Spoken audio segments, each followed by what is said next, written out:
یہاں لگا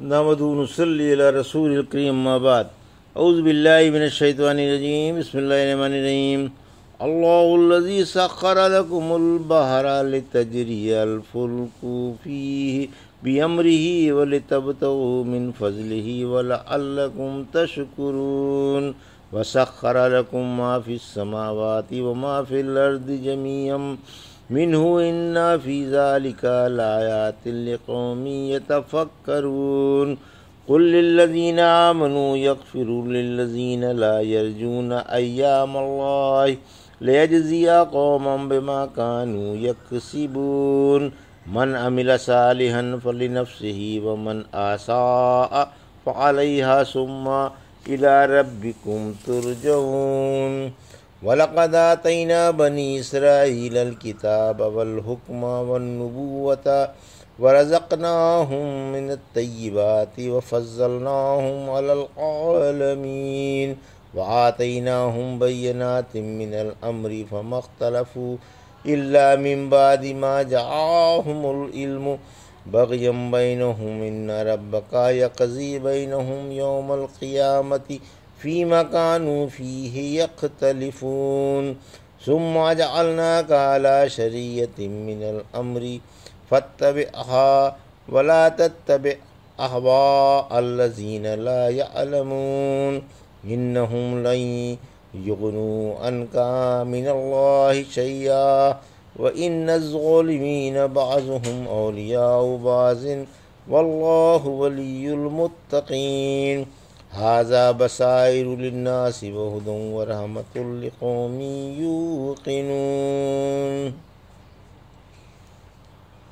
ابھی آپ نے سورہ جاسیہ کی آیت 12 سے 20 کی تلاوت سماعت فرمائی۔ ان آیتوں کا ترجمہ اور تفسیر اس طرح ہے۔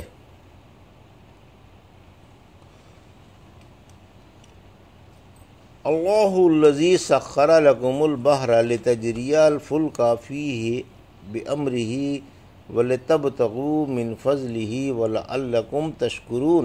آیت 12 وسخر لکم ما فی السماوات وما فی الارض جمیعا منہ ان فی ذلک لآیات لقوم یتفکرون۔ آیت 13 قل للذین آمنوا یغفروا للذین لا یرجون ایام اللہ لیجزی قوما بما كانوا یکسبون۔ آیت 14 من عمل صالحا فلنفسہ ومن اساء فعلیہا ثم الی ربکم ترجعون۔ آیت 15 ترجمہ اللہ نے دریا تمہارے مطیع بنا دیے تاکہ ان میں اس کے حکم سے کشتیاں چلتی رہیں اور تاکہ تم ان پر سوار ہو کر اس کا فضل ڈھونڈو اور تاکہ تم شکر گزار بنو۔ اس نے آسمان و زمین کی تمام چیزیں اپنی طرف سے تمہاری مطیع بنا دیں۔ یقیناً اس میں ارباب فکر کے لیے بڑی بڑی دلیلیں ہیں۔ آپ مومنوں سے فرما دیں کہ وہ ان لوگوں سے قطع نظر کر لیں جو اللہ کے دنوں کا یقین نہیں رکھتے، تاکہ اللہ ایک قوم کو ان کی کمائیوں کا بدلہ دے۔ جس نے نیک عمل کیے اپنی بھلائی کے لیے کیے اور جس نے برے عمل کیے ان کا بوجھ اسی پر ہوگا، پھر تم سب اپنے رب کی طرف لوٹائے جاؤ گے۔ یہ تھا ترجمہ سورہ جاسیہ کی آیت 12 سے 15 کا تفسیر۔ آیت 12 انسان کا سمندر پر قبضہ، یعنی اللہ کا تم پر کتنا بڑا انعام ہے کہ اس نے سمندر تمہارے قبضے میں دے دیے۔ تم ان سے بہت سے کام نکالتے ہو اور اللہ کے حکم سے سمندر میں جدھر چاہتے ہو بڑی بڑی کشتیاں اور جہاز تمہیں اور تمہارے تجارتی مال کو لے کر روزانہ ادھر سے ادھر اور ادھر آتی جاتی ہیں تاکہ تجارت سے فائدہ اٹھا کر اللہ کا شکر ادا کرو اور اس کا احسان مانو۔ سمندر عام ہے، خواہ پانی کا سمندر ہو یا ہوا کا۔ اسی طرح جہاز میں ہوائی جہاز بھی داخل ہے جو ہوائی سمندر میں تیرتا ہے اور بار برداری اور سواری کا کام دیتا ہے۔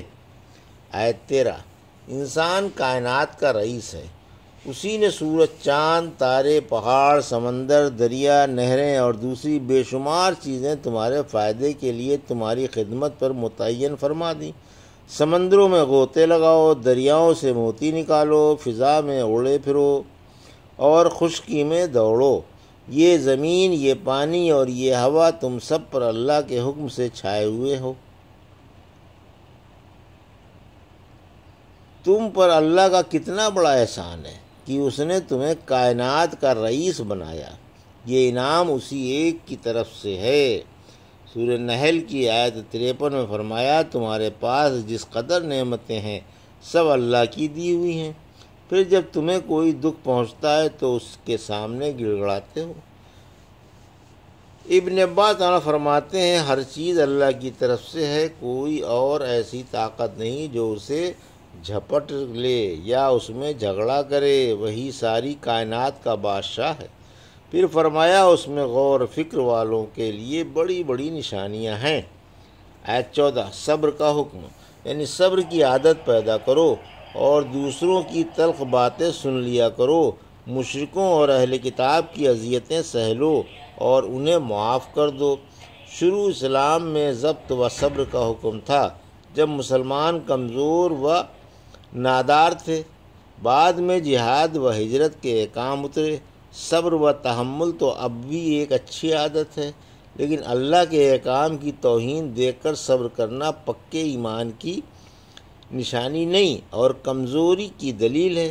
پھر فرمایا، جو اللہ کے دنوں پر یقین نہیں رکھتے، یعنی اللہ کی نعمتوں کو حاصل کرنے کی جد و جہد نہیں کرتے، ان کے عملوں کی سزا ہم ہی دیں گے۔ اسی لیے بعد والی آیت میں فرمایا کہ تم سب اسی کی طرف لوٹو گے۔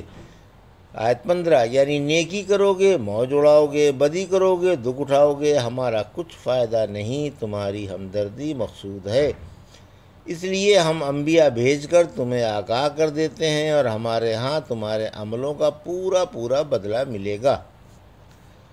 وَلَقَدْ آتَيْنَا بَنِي إِسْرَائِيلَ الْكِتَابَ وَالْحُكْمَ وَالنُّبُوَّةَ وَرَزَقْنَاهُم مِّنَ الطَّيِّبَاتِ وَفَضَّلْنَاهُمْ عَلَى الْعَالَمِينَ۔ آیت 16، وَآتَيْنَاهُم بَيِّنَاتٍ مِّنَ الْأَمْرِ فَمَا اخْتَلَفُوا إِلَّا مِن بَعْدِ مَا جَاءَهُمُ الْعِلْمُ بَغْيًا بَيْنَهُمْ إِنَّ رَبَّكَ يَقْضِي بَيْنَهُمْ يَوْمَ الْقِيَامَةِ فِيمَا كَانُوا فِيهِ يَخْتَلِفُونَ۔ آیت 17، ثُمَّ جَعَلْنَاكَ عَلَىٰ شَرِيعَةٍ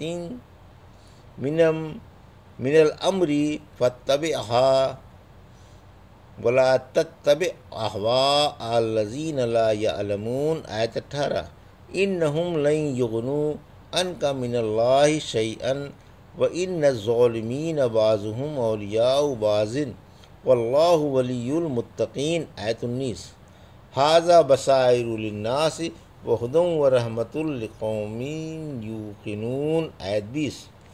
ترجمہ، ہم نے اسرائیلیوں کو کتاب، حکومت اور نبوت دی اور ہم نے انہیں پاکیزہ روزیاں دیں اور انہیں جہان والوں پر فوقیت بخشی اور ہم نے انہیں شریعت کے واضح احکام دیے۔ پھر انہوں نے باہمی ضد سے اپنے پاس علم آ جانے کے بعد ہی اختلاف ڈالا۔ یقیناً آپ کا رب قیامت کے دن جن جن باتوں میں یہ اختلاف کر رہے ہیں ان سب میں ان کے درمیان فیصلہ فرما دے گا۔ پھر ہم نے آپ کو دین کے ایک خاص طریقے پر قائم کر دیا، آپ اسی راہ کی پیروی کیے جائیے اور بے علموں کی خواہشات کے پیچھے نہ لگیے۔ یقین مانیے یہ لوگ آپ سے اللہ کا کوئی عذاب بھی نہیں ہٹا سکتے اور ظالم بعض بعض کے رفیق ہوتے ہیں اور اللہ پرہیزگاروں کا رفیق ہے۔ یہ قرآن لوگوں کے لیے ہوشیاریوں اور ہدایت کا سبب ہے اور یقین والوں کے لیے بڑی رحمت ہے۔ یہ تھا ترجمہ آیت 16 سے 20 کا تفسیر۔ یہودیوں پر اللہ کا خاص احسان۔ آیت 16، یعنی ہم نے یہودیوں کو کتابیں بھی دیں اور انہی میں سے رسول بھی بھیجے اور انہیں حکومت سے بھی نوازا، نیز انہیں کھانے کے لیے صاف ستھری اور بہترین غذائیں دیں اور انہیں دنیا میں ان کے ہم عصروں پر برتری دی۔ آیت 17، امت محمدیہ کو تنبیہ، یعنی ہم نے ان کے پاس دین کی صاف صاف اور روشن دلیلیں بھیجی اور ان کے سامنے حق رکھ دیا لیکن باہمی تعصب و نفسانیت کے سے حق آ جانے کے بعد انہوں نے پھوٹ ڈال دی اور کئی گروہ میں بڑھ گئے۔ قیامت کے دن خود اللہ ان کے اختلافات کا فیصلہ فرما دے گا۔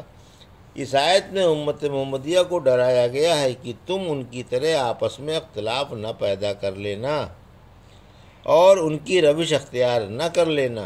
اسی لیے اگلی آیت میں فرمایا، آیت 18، یعنی آپ وحی کے پیروکار ہیں اور نادانوں کی خواہشوں کے پیچھے نہ لگیں اور نہ ان سے کوئی مطلب رکھیں۔ آیت 19، یہ لوگ اللہ کے ہاں آپ کے کام آنے والے نہیں، ان کی دوستی آپس ہی میں ہے، لیکن اگر غیر ان سے ملتا ہے تو یہ اس کے نقصان ہی کی فکر میں لگے رہتے ہیں۔ پارساؤں کا رفیق و کارساز اللہ ہے جو انہیں تاریکیوں سے نکال کر روشنی کی طرف لاتا ہے، اور کافروں کے رفیق شیطان ہے جو انہیں روشنی سے نکال کر تاریکیوں کے گہرے غاروں میں دھکیل آتے ہیں۔ قرآن دلائل کا سرچشمہ ہے۔ آیت 20، یعنی یہ قرآن یقین والوں کے لیے دلائل کا سرچشمہ بھی ہے اور ہدایت و رحمت بھی۔